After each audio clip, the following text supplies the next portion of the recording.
के भैया अभी उमर बाटे पढ़े वाला होवा के पढ़े वाला न लाभ करे वाला अभी उमर बाटे पढ़े वाला होवा के पढ़े वाला न लाभ करे वाला रोग के तहरा दवाई हो हम करबू पाई हो रोग के तहरा दवाई हो हम करबू पाई दवा खाना हो गई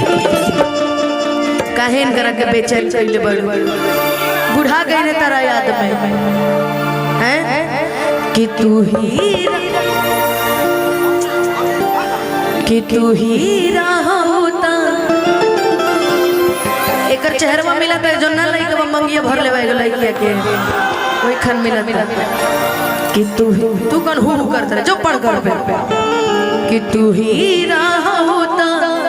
हम अपना हो गई काला ओढ़नी के मोरनी दीवाना हो गई काला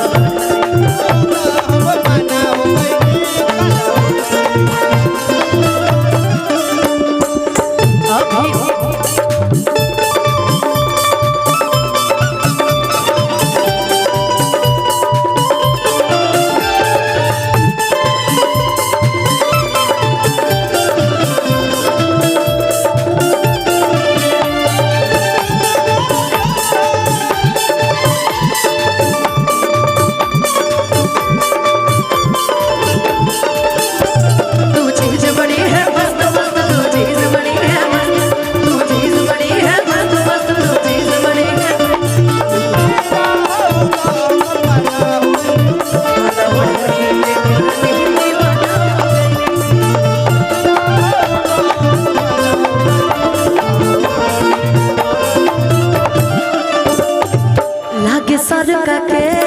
दीवाना बना के हमके ये गोरी पगल ये बुका ये बुका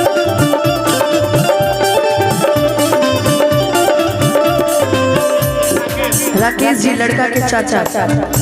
अच्छा लाके सरका के दीवाना बना के हमके ये गोरी पगल ये बुका हो मुआये ये बुका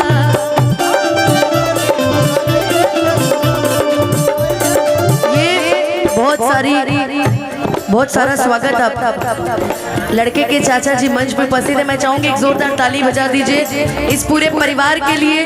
कि आज पूरा परिवार एक साथ एक जगह पे खड़ा है। बहुत सारी शुभकामनाएं, बहुत सारा स्वागत आपका। आप भी कुछ दे के ही जाइए, कंजूसी की हद मत पार करिए। फोन पे ना चलाई लो, हमरा कैश चाहिए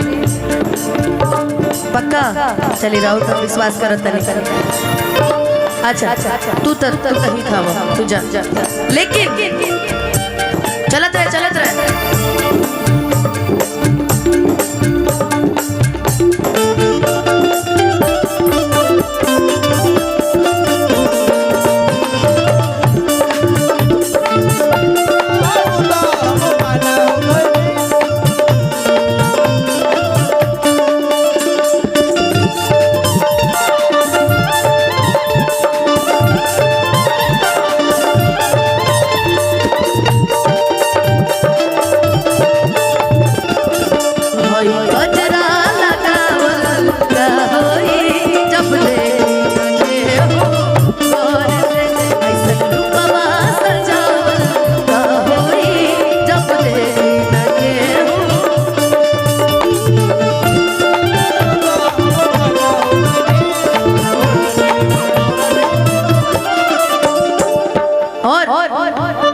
छोड़ के अपनों करिया हो घूमी ला पीछे गोरिया हो छोड़ के अपनों करिया हो घूमी ला पीछे गोरिया हो निकामा हो गई हेले अब तनी तोनी के होने चला अभी जीतवा कि छोड़